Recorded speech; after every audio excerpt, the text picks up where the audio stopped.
Hey, what is up everyone? Welcome back to our YouTube channel. So for today's video, I'm going to teach you how to add an end date to your LinkedIn experience. So first, you may want to head over to linkedin.com and of course, make sure that you're logged into your account. Next, at the top corner of your screen, click on your profile icon, then proceed by clicking on view profile. So from here, from your profile page, just scroll down until you get to the experience section. And from here, just click on the pencil icon. Once again, click on the pencil icon beside your job experience.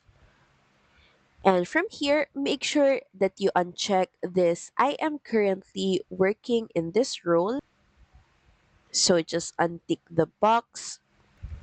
And if you scroll down, you should see here that the end date section is now editable.